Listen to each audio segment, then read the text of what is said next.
Hoje nós temos um tema diferente para ministrar.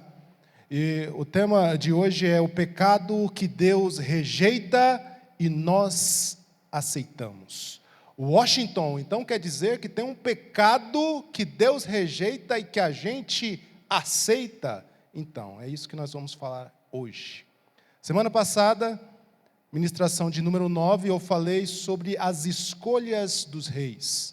E no fim da ministração eu fiz questão de enfatizar que a criptonita espiritual que nós estávamos abordando, que nós estávamos denunciando naquela série, era justamente a tal da omissão. A omissão no governo espiritual, a nossa omissão no nosso território de influência. Quando nos omitimos, nós nos tornamos fracos. E hoje, de certa forma, nós vamos dar continuidade ao que iniciamos semana passada. Hoje eu não quero falar sobre omissão, eu quero falar sobre uma outra criptonita espiritual. Hoje eu quero falar sobre a tolerância.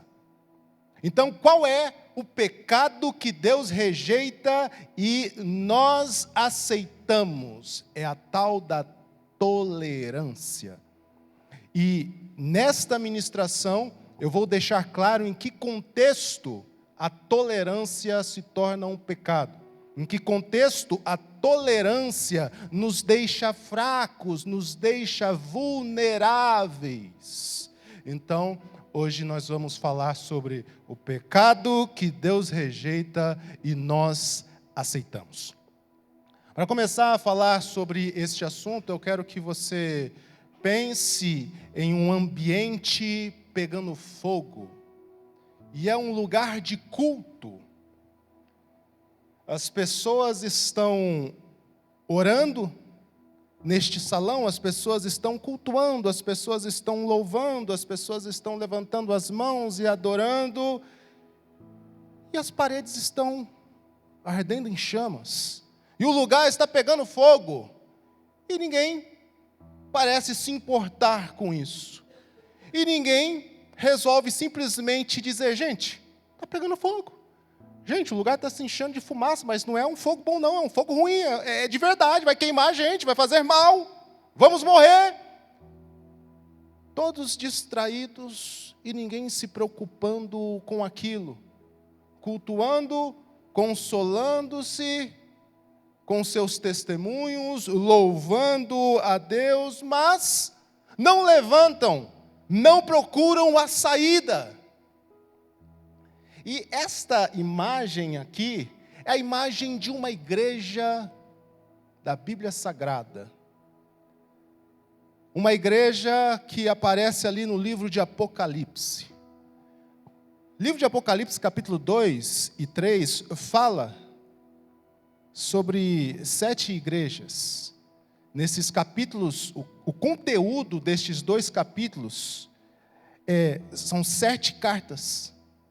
Escrita para 7 igrejas que estavam localizadas na Ásia Menor. E essas cartas foi escrita, sabe por quem? Por Jesus, o Cristo. Jesus, ele disse para o seu apóstolo João escrever essas cartas e enviar a estas 7 igrejas. Uma dessas igrejas, a igreja localizada, situada em Tiatira, era o nome da cidade. Essa imagem aqui está representando a igreja de Tiatira. Você vai entender por quê. Essa igreja era uma igreja que foi elogiada por Jesus. Era uma igreja viva, era uma igreja que trabalhava, mas essa igreja também foi corrigida por Jesus, foi confrontada por Jesus. E o que Jesus corrigiu nessa igreja? Sabe o que Jesus corrigiu lá? A tal da tolerância. A igreja estava pegando fogo, tinha gente colocando fogo na igreja, e o que a igreja fazia com estes? Nada. A igreja continuava cultuando, lendo Bíblia, estudando, sentando para ouvir, compartilhando os seus testemunhos, e o fogo subindo pelas paredes da igreja. Eu quero ler com vocês agora, Apocalipse capítulo 2, nós vamos ler um trecho dessa carta que foi escrita para a igreja de Tiatira. Nós vamos ler o versículo 19 e o versículo 20. Apocalipse capítulo 2, versículo 19 e versículo 20.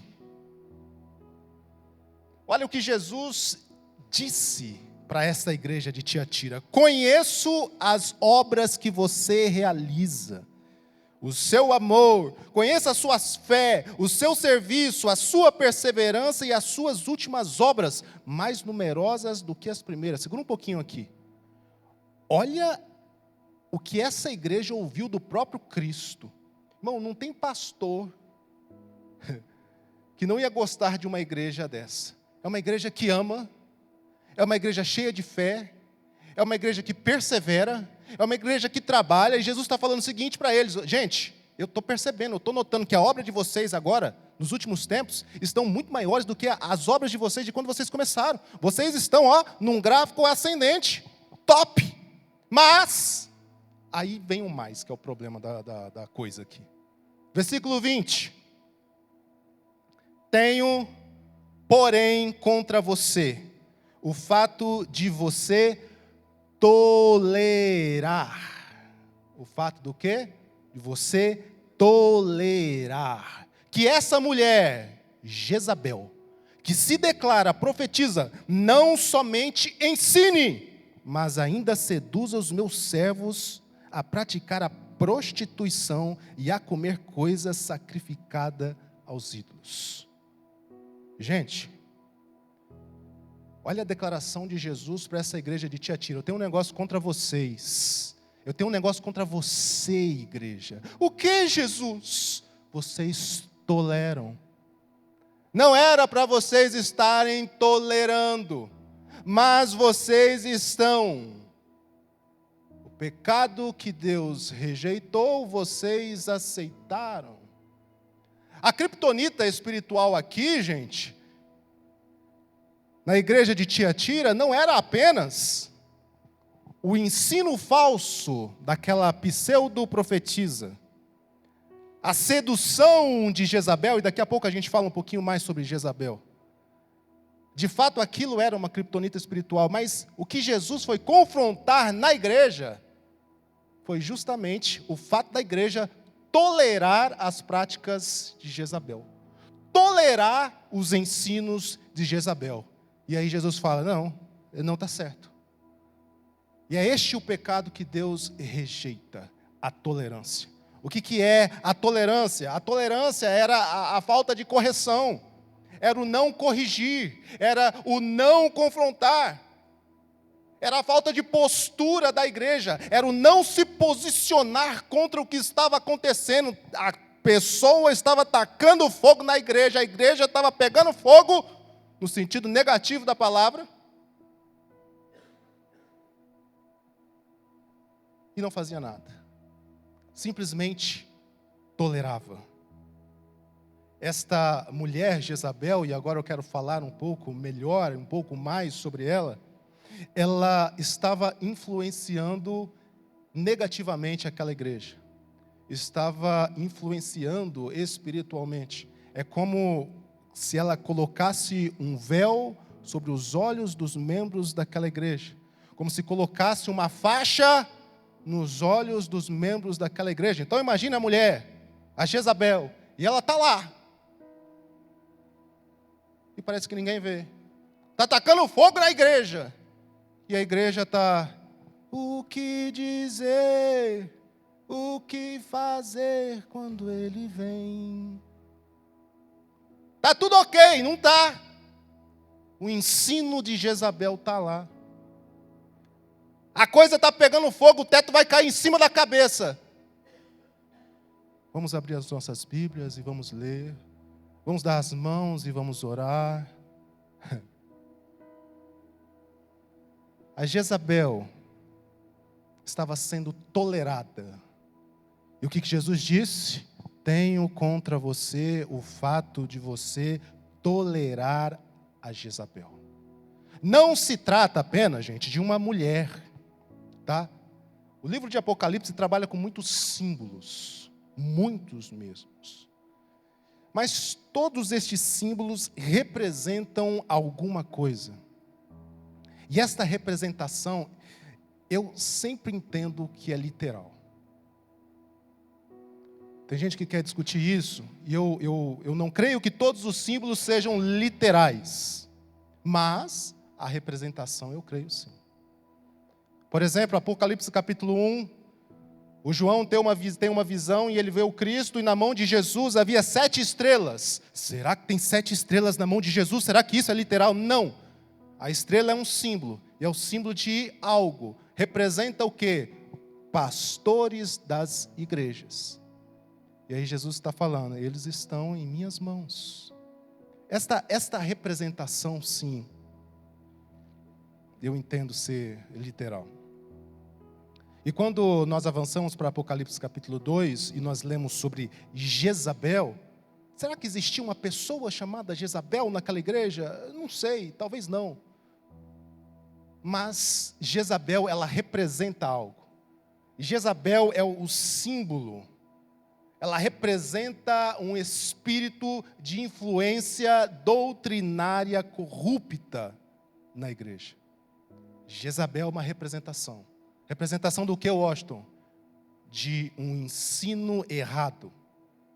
É um espírito de influência doutrinária corrupta.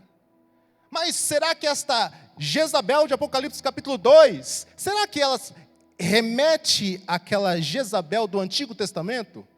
Sim.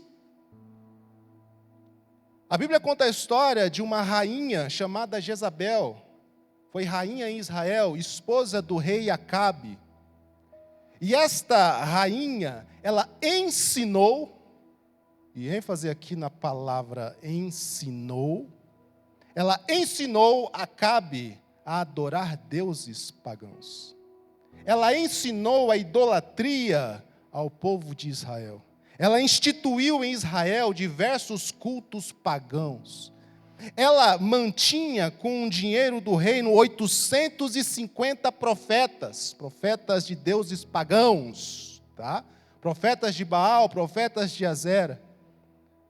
Esta mulher, ela era manipuladora, ela pegava as pessoas e as situações e ia movimentando para alcançar o que ela queria.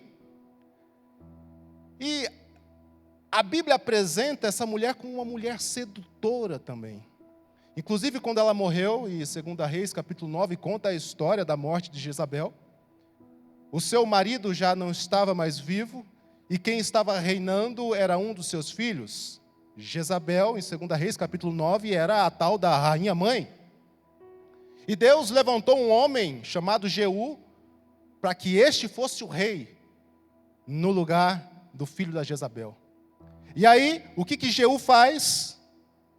Quando está se aproximando de Israel, da casa de Jezabel, ele vai com uma missão.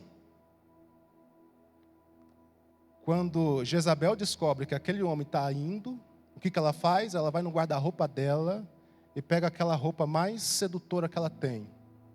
Aquela que ela vai conseguir conquistar o homem. Ela se pinta, ela se produz todinha. E aí, quando Jeú se aproxima da casa dela, ela aparece lá na janela, no altar, no andar de cima. Ela olha para baixo e fala, e aí, gato? Jeú não dá moral para a sedução de Jezabel.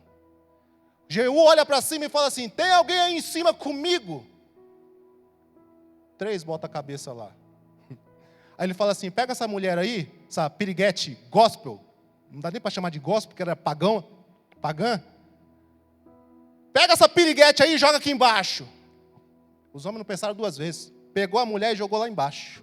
Caiu no chão, esparramou sangue na parede, nos cavalos de Jeú. Jeú não deixou... E sabe o que Jeú fez? Pegou os cavalos, passou por cima da mulher.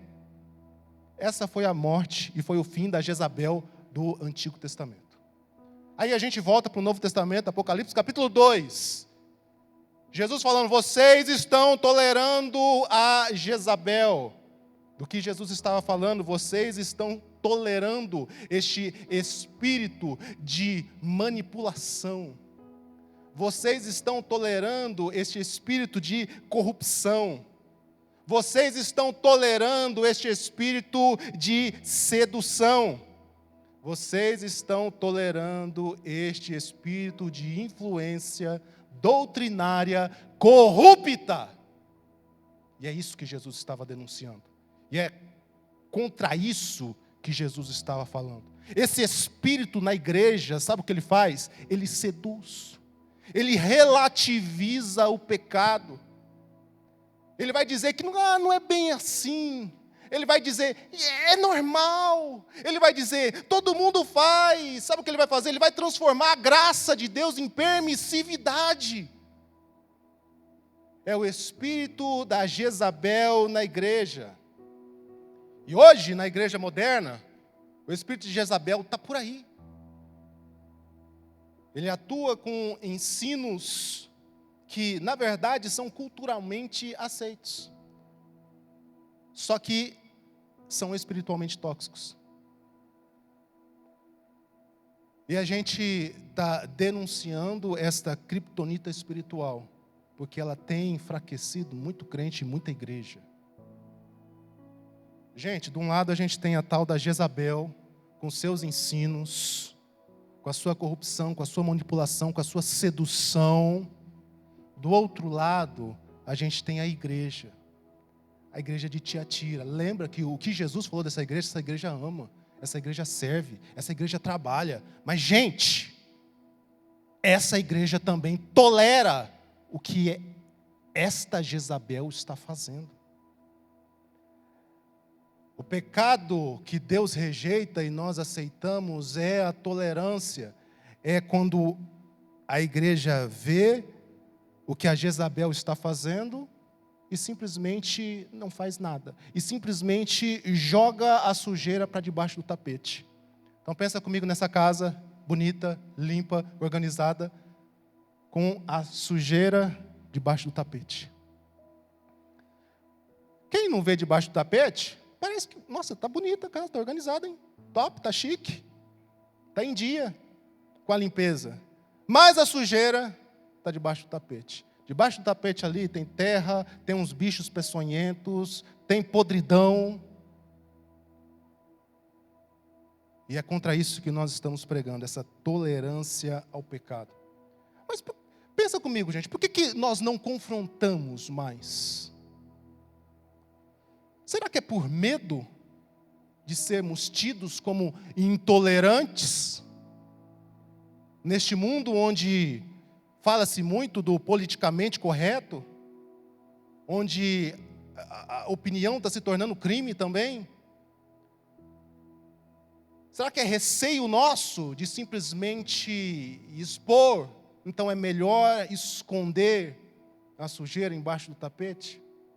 É melhor tolerar? É melhor deixar para lá? É melhor a gente só pregar o lado doce do Evangelho e não pregar o Evangelho todo? Porque tem uma parte aqui que talvez a sociedade não vai aceitar, porque parece estar meio retrógrado. Tem gente hoje já querendo atualizar a Bíblia. Gente, essas coisas aí, a Bíblia, não sei, viu? Não dá para aplicar no dia de hoje, para esta era tão moderna. A Bíblia, irmão, não vai mudar. Quem tem que mudar somos nós. Quem tem que se encaixar não é a Bíblia, não é a palavra de Deus, porque a palavra de Deus é imutável. Não vai mudar, irmão, é a mesma. Há 30 anos atrás, há 40 mil, há 2 mil anos atrás, vai continuar sendo a mesma daqui 1.000, 2.000 anos, não importa. Porque Deus é imutável. Quem tem que mudar? Nós. E tomar cuidado com essa questão da tolerância ao pecado. Porque Jesus chamou a atenção por tolerarmos. Então, vou pregar apenas a parte doce do Evangelho, ou aparentemente doce? Não, jamais. Eu preciso pregar o Evangelho todo.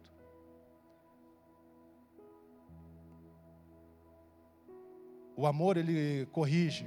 O amor, ele fala a verdade. Se você tem um amigo que nunca se opõe a você, provavelmente tem alguma coisa errada, gente. Não é possível que você seja tão certinho assim.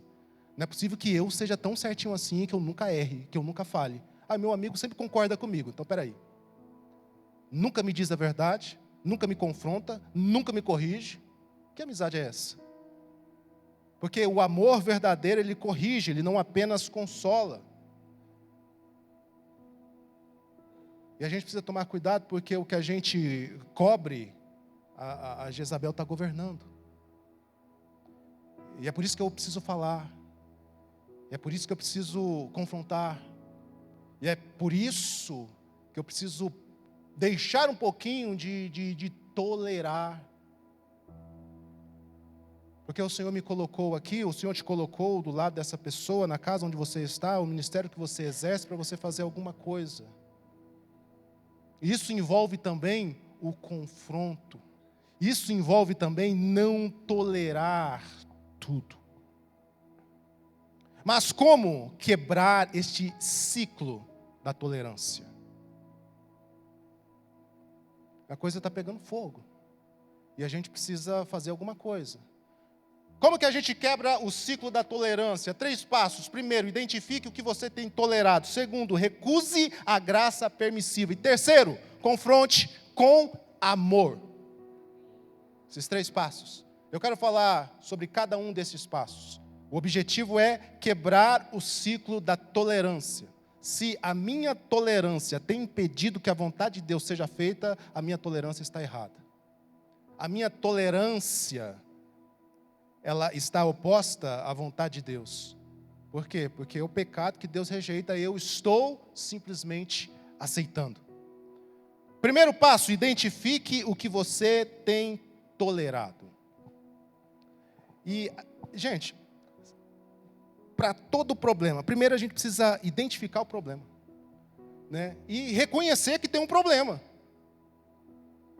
E para qualquer problema na vida, quando você reconhece que tem um problema, você já resolveu 50% do problema. Porque a gente precisa passar por cima do nosso ego, por cima de tantas coisas, e entender tantas coisas para assumir, para reconhecer que temos um problema. Então, quando nós chegamos ao ponto de reconhecer que temos um problema, a gente já avançou 50% para a solução desse problema.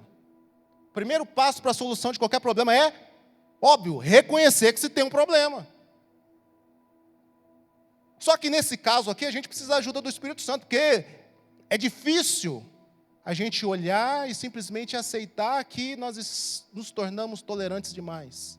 Então a gente repara, a gente reflete e a gente pede ajuda ao Espírito Santo. Espírito Santo, me ajuda a identificar, me ajuda a enxergar o que eu tenho tolerado e eu não deveria tolerar.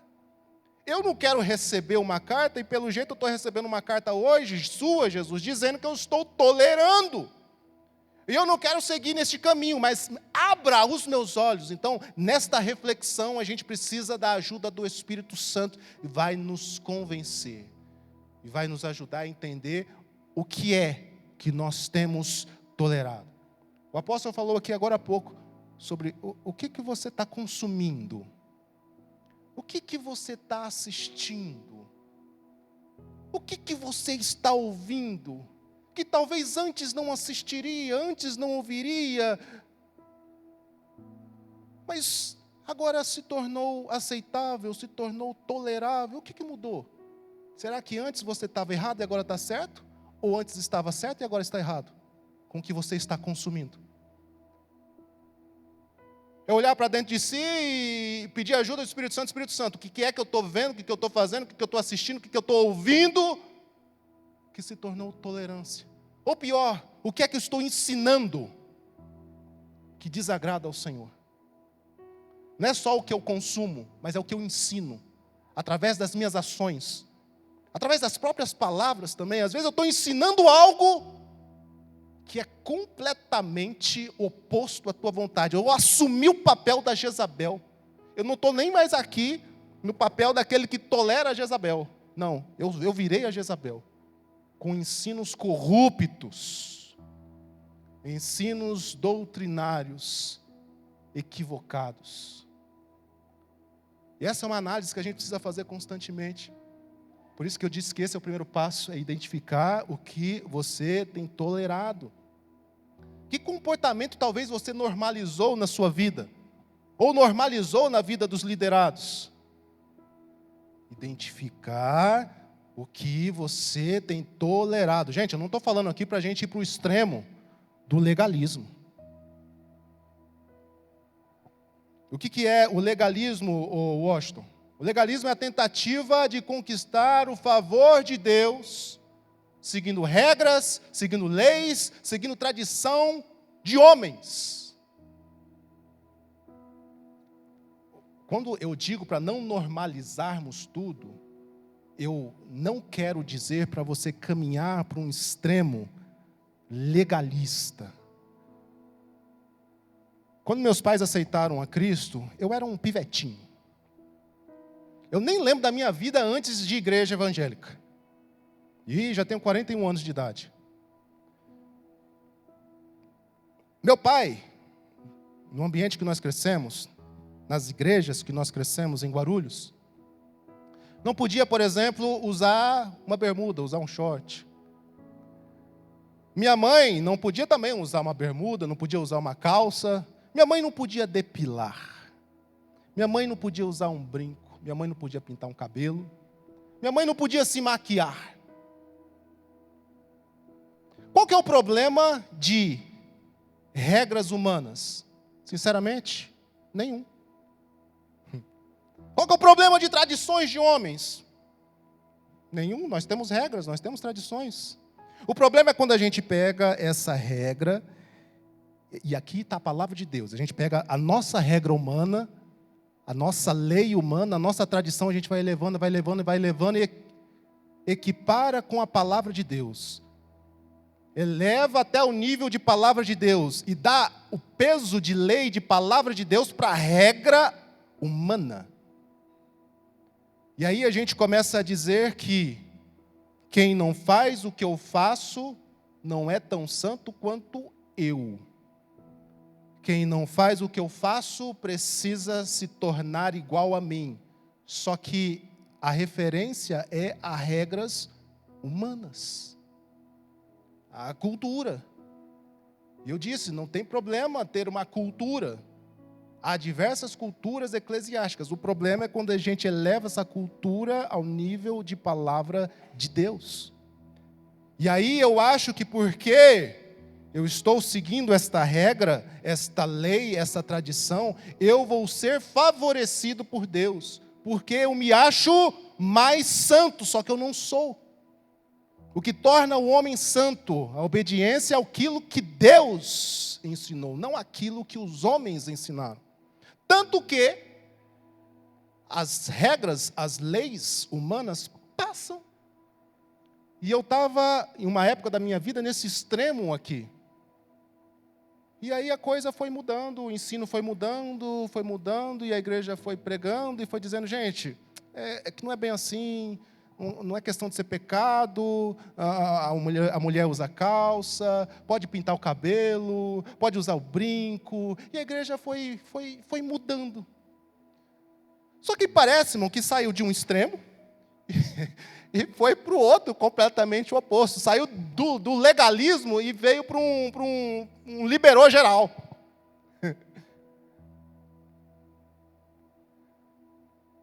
E aí que entra esta palavra, gente, calma lá. Não é para voltar para o legalismo, mas também não é para ir para o liberou geral. O que é que nós estamos tolerando? O que é que nós estamos normalizando que não é normal? Para parecermos com a sociedade, para parecermos com todo mundo.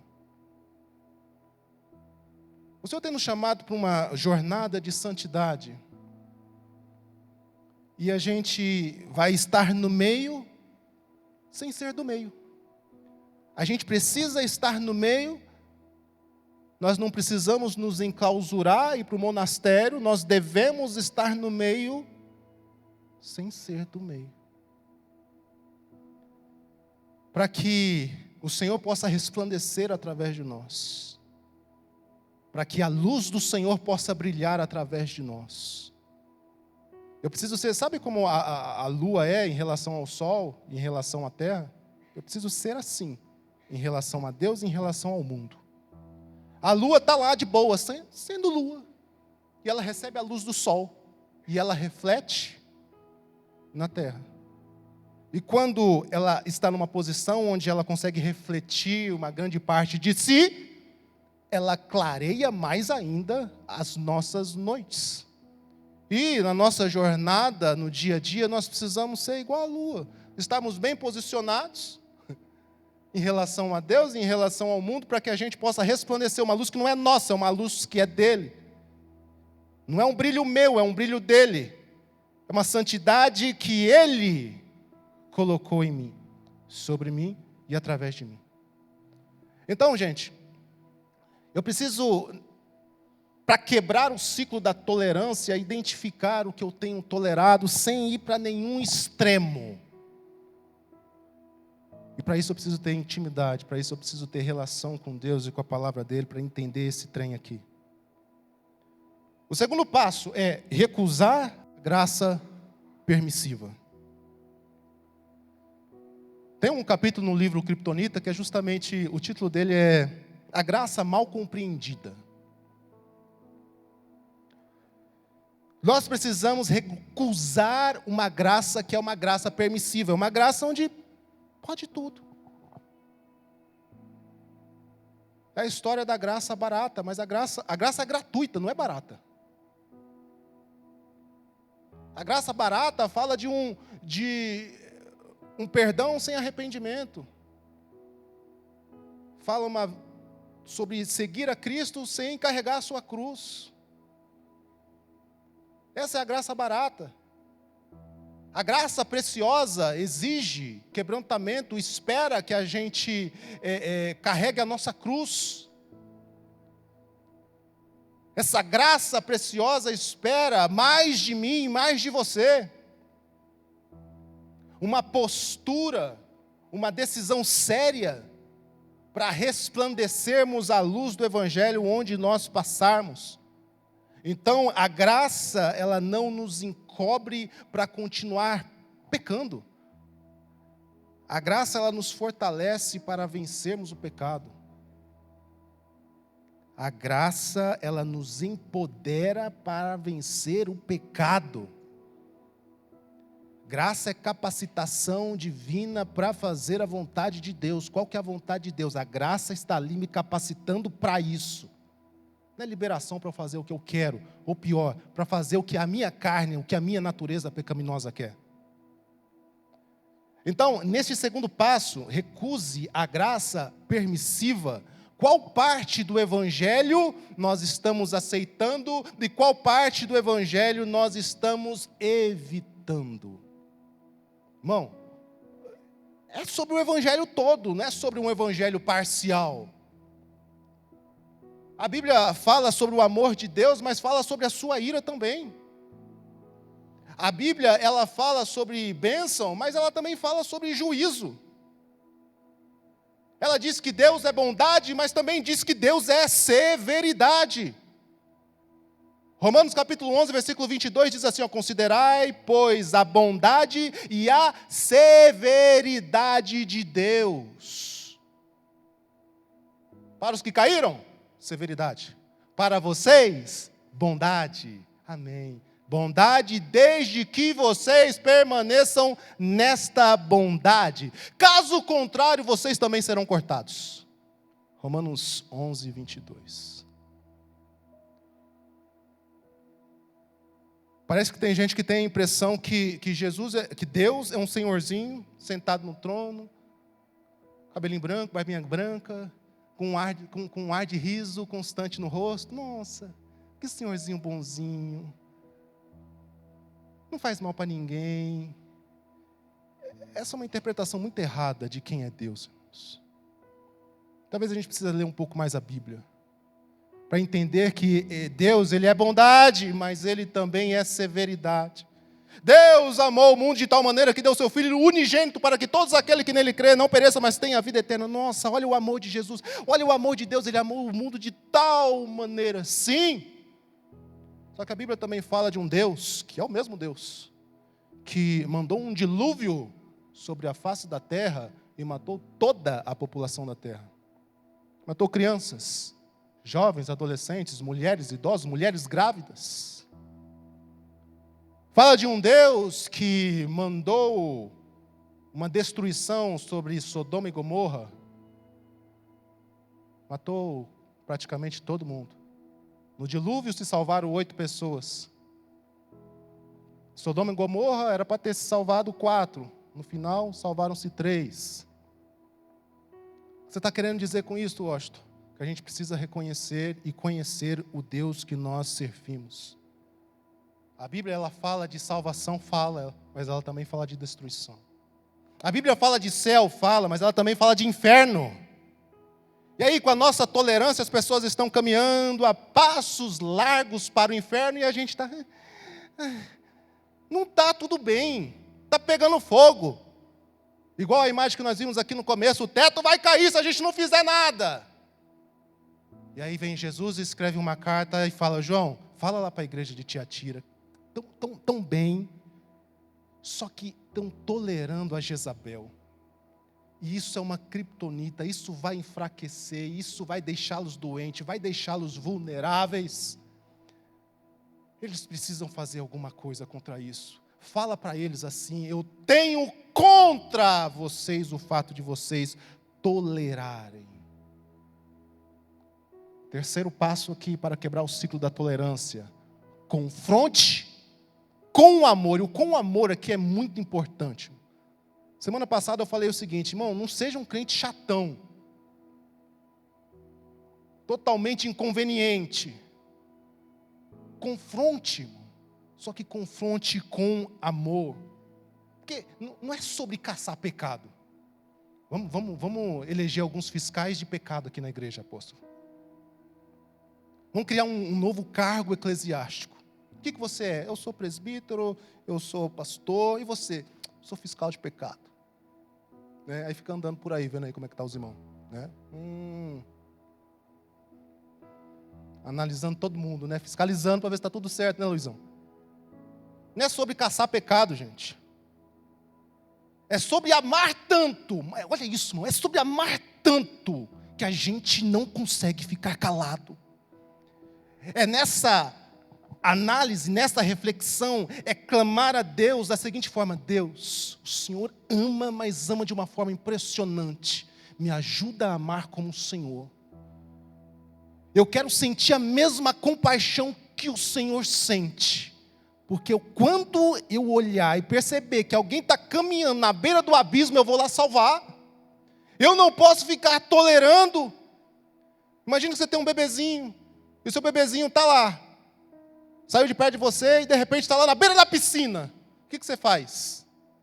Você ama tanto aquele ser humaninho, que tu corre para fazer alguma coisa. Véio. Vai deixar a criança cair? Vai deixar a criança sofrer? Então, quando nós falamos de confrontar com amor, é sobre isso. É sobre amar tanto que eu confronto. É sobre amar tanto que eu falo. Mas o que vai achar de mim? Mas talvez não vai mais me aceitar como amigo, como amiga. E se afastar? E se for embora? E se não vier mais? Meu querido, tenho contra você o fato de você tolerar tudo isso. O que importa mais? Deixar o outro sorrindo com uma falsa mentira? Ou reflexivo porque eu falei a verdade? A doce mentira vai matá-lo. Agora a verdade tem poder de resgatá-lo. Tem poder de salvá-lo. E o Senhor está confiando em nós esta responsabilidade de agirmos adequadamente. 2 Timóteo capítulo 4, versículo 2. Olha o que Paulo ele disse para Timóteo. Pregue a palavra. Simples assim, né? Just diz. Pregue, é só isso. Timóteo, não inventa moda. Prega a palavra. esteja preparado, quer a ocasião seja favorável, quer não. Corrija, repreenda e encoraje com paciência e bom ensino. E aqui o Senhor está chamando os Timóteos dele. Viu? Não inventa, prega a palavra. Mas eu vou pregar só essa parte aqui, toda a palavra. Não tem meia palavra. Meias verdades são mentiras. Pregue a palavra, Timóteo. Ensine, faça o seu e faça bem feito. Eu quero concluir essa ministração lendo uma frase. Que é essa frase: o amor que não confronta acaba protegendo o que Deus quer destruir. Eu amo, não confronta? Esse amor que não confronta acaba protegendo aquilo que Deus quer destruir, aquilo que precisa ser derrubado. A casa está pegando fogo, nós precisamos fazer alguma coisa. O problema da Tiatira, da igreja de Tiatira, não foi apenas a Jezabel. O problema da igreja, a igreja foi confrontada não por causa da Jezabel. A Jezabel sempre vai estar no meio da igreja, gente. Infelizmente. Quem é? Não sei. Não é sobre pessoas, é sobre esse espírito que compartilha um ensino equivocado, corrupto. É sobre esse espírito de corrupção, de sedução, de manipulação. O que Jesus confrontou naquela carta não foi a Jezabel, foi a tolerância a Jezabel. Quem estava tolerando Jezabel? A igreja. E foi isso que Jesus confrontou. Não adianta a gente querer buscar conformidade com a sociedade. Buscar conformidade com uma sociedade que está enferma indica que nós também estamos enfermos. Paulo em Romanos 12 diz assim: não vos conformeis com este mundo, não vos amoldeis a este mundo, não tomeis a forma deste mundo. Não adianta a gente querer se conformar, não adianta buscarmos conformidade com essa sociedade doente, como eu disse agora há pouco. Se eu faço isso, se eu busco conformidade com uma sociedade doente, isso indica que eu também estou doente.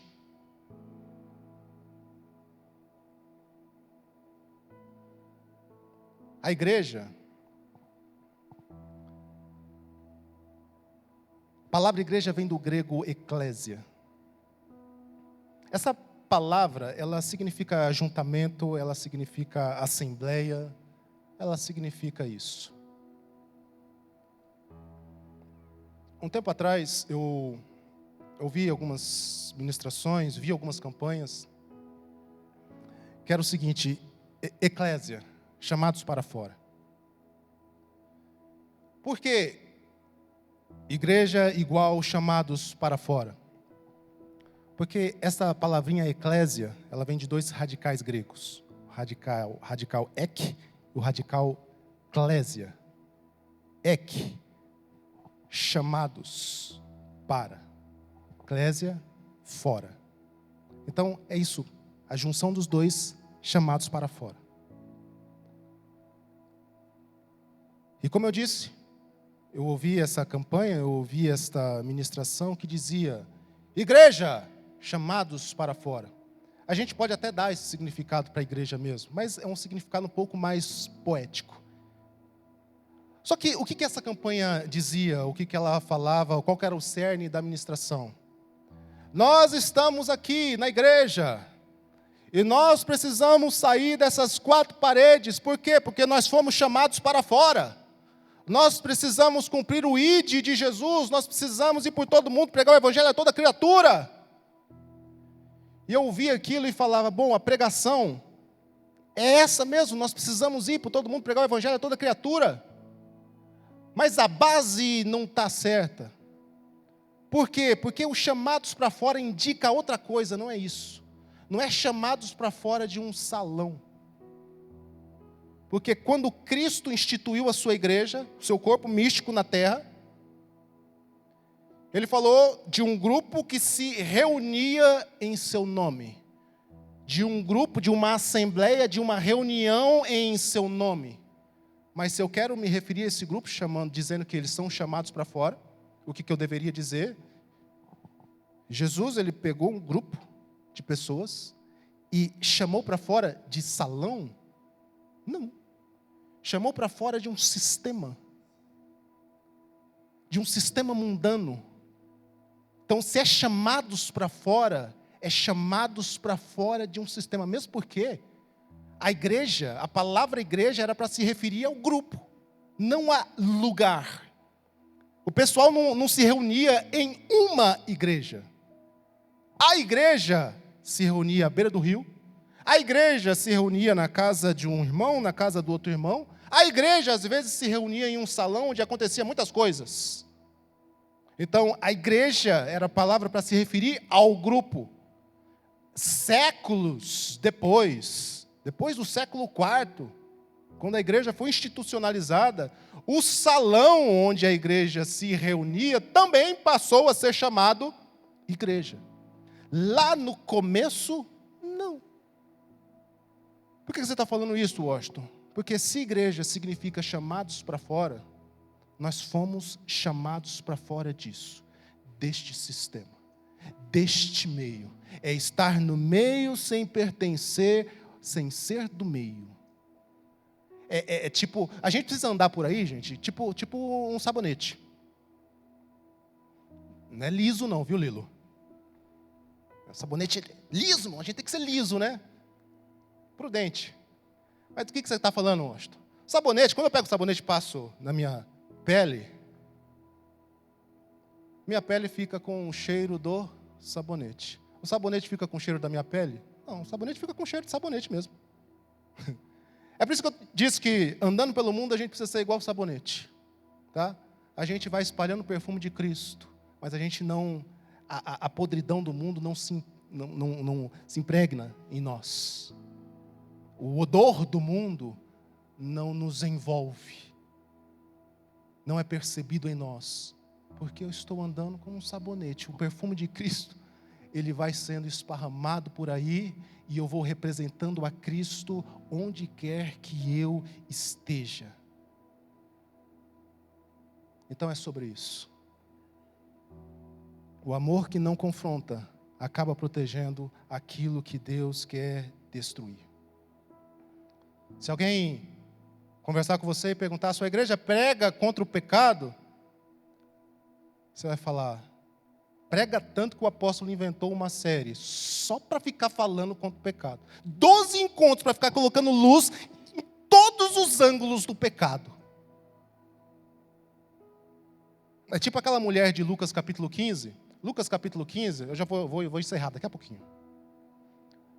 Lucas capítulo 15 é um capítulo que a gente chama de... A gente brinca e chama de o capítulo do desviado.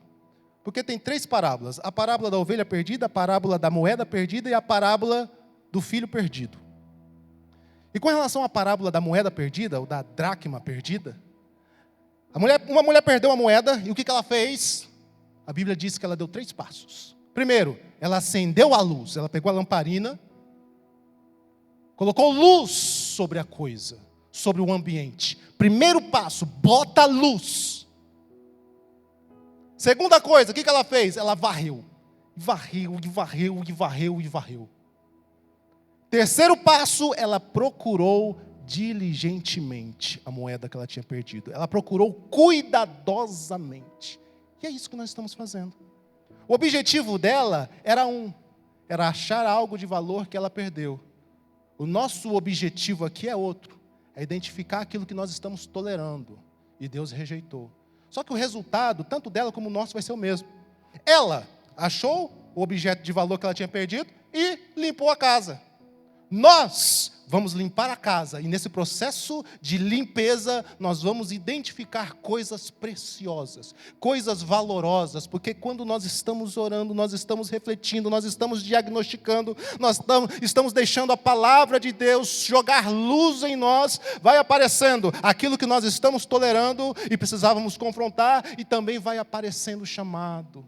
vai aparecendo propósito, vai aparecendo coisa valiosa, coisa valorosa. Por isso que eu disse que o resultado, tanto daquela mulher de Lucas 15, como do nosso aqui, é o mesmo.